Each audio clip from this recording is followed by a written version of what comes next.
বৈশ্যানরদা, আজকে সন্দীপ ঘোষকে আমরা দেখতে পাচ্ছি গতকাল ম্যারাথন জিজ্ঞাসাবাদ, আজকে ম্যারাথন জিজ্ঞাসাবাদ। মোটামুটিভাবে যেটা রিয়াও আমাদের জানালেন যে কি জানতে চাইছে, প্রশ্ন তো সবার মধ্যে ঘোরাফেরা করবে যে এই ঘটনা জানার পর প্রথম প্রতিক্রিয়া কি ছিল, যিনি কাস্টোডিয়ান অফ দ্য ইনস্টিটিউশন, কেন এখানে সন্দীপ ঘোষ ইম্পর্টেন্ট, তিনি হচ্ছেন কাস্টোডিয়ান, তার প্রথম প্রতিক্রিয়া কি ছিল?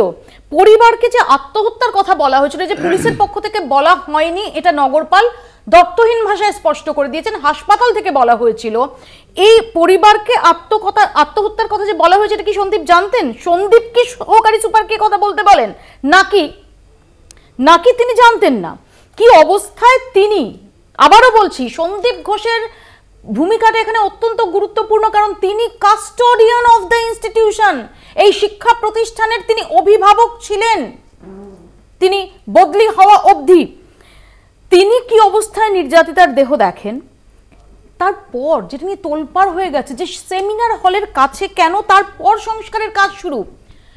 সন্দীপ ঘোষের তো এটা বুঝতে অসুবিধা হওয়ার কথা নয়, যিনি নিজে একজন চিকিৎসক, নিজে এত বড় পদে রয়েছেন, যে তথ্য প্রমাণ প্রিজার্ভ করা সেটা কতটা গুরুত্বপূর্ণ আপনি একজন আইনজ্ঞ হিসেবে জানেন। প্রথমত তদন্তকারী সংস্থা কোন পথে তদন্ত এগোবে সেটা আমাকে তদন্তকারী সংস্থার ওপরে ছাড়তে হবে। প্রথমত আমি আপনাকে বলছি, আমরা যেটুকু ক্রিমিনাল প্র্যাকটিস করে আমি যেটুকু বুঝেছি, প্রথমে আপনার কোনো ইনসিডেন্ট হলে যারা তদন্ত করে তারা কিন্তু প্রত্যক্ষদর্শীদের খোঁজে, যেটাকে আমরা বলি অকুলার এভিডেন্স, মানে যে নিজের চোখে দেখেছে। এবার এই ক্ষেত্রে ওনারা প্রিন্সিপালকে কেন তার আওতায় নেননি, বা প্রিন্সিপাল কিভাবে রোস্টার তৈরি করেছিলেন, তাতে সেই সময় কারা কারা ডিউটিতে ছিল।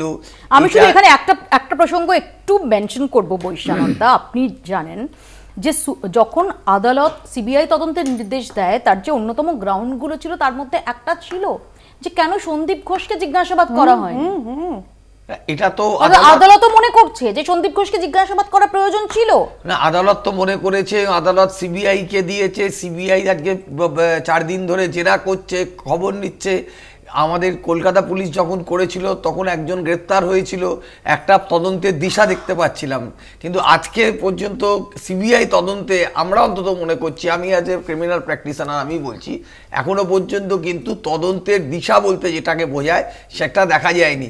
যদিও আমি এই মুহূর্তে এটা আর্লি স্টেজ অফ ইনভেস্টিগেশন, আমি এই নিয়ে মন্তব্য করবো না, কিন্তু আমি এটা আশা রাখবো যে একজন কন্যার পিতা হিসাবে, একজন এই দেশের নাগরিক হিসাবে, যে সিবিআইয়ের ওপরে যে গুরুদায়িত্ব হাইকোর্টের প্রধান বিচারপতি দিয়েছেন, সেই গুরুদায়িত্ব সিবিআই পালন করবে। কারণ সিবিআইয়ের ইনভেস্টিগেশন বারবার আমরা দেখেছি যে কিভাবে ফেলিওর রয়েছে, বিভিন্ন ইনভেস্টিগেশন আমরা দেখেছি। এই ইনভেস্টিগেশনটা করে সিবিআই দেখাক